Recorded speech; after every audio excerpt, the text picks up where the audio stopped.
부산 여중생 폭행 사건을 계기로 터져나온 소년법 개정 청원에 청와대 수석들이 직접 답변했습니다.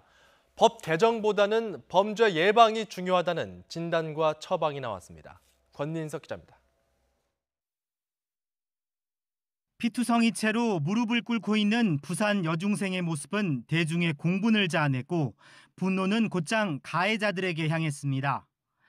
만 14세 미만 청소년 범죄는 처벌을 경감해주는 소년법을 개정해 엄벌해야 한다는 청원에 40만 명 가까이 참여한 겁니다.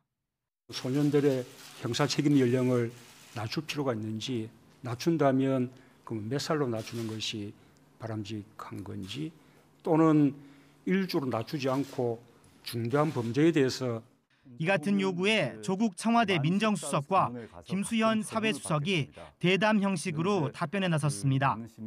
소년법 적용 기준인 만 14세 미만은 미국보다 높지만 독일과는 같아 국제적으로 문제가 없다고 밝혔습니다.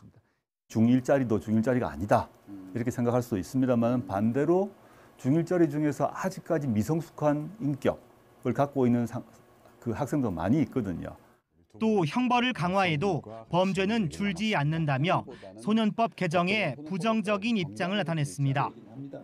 만 14세 미만 기준을 낮춰 처벌 범위를 넓히는 것보다 범죄 예방이 중요하다는 겁니다. 형사 미성년자 그 나이를 한 칸 또는 뭐 두 칸 낮추면 이 문제가 해결된다. 그거는 이제 좀 착오라고 생각하는 거죠. 보다 좀 복합적인 접근이 필요하다라고 보는 것이고요. 1차적으로는 예방이 중요하다 생각이 듭니다.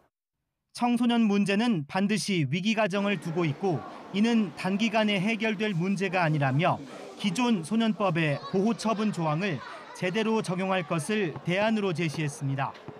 1호부터 10호까지의 이른바 처분의 실질화, 그걸 위한 제도 개선을 포함해서 예산 지원이라든가 이런 것들도 당면하게 필요하다고 봅니다. 법 개정 요구가 수용되진 않았지만 사회적 이슈에 대한 국민청원에 청와대가 공개 답변한 건 이번이 처음입니다.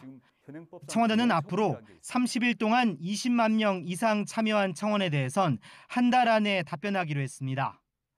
YTN 권민석입니다.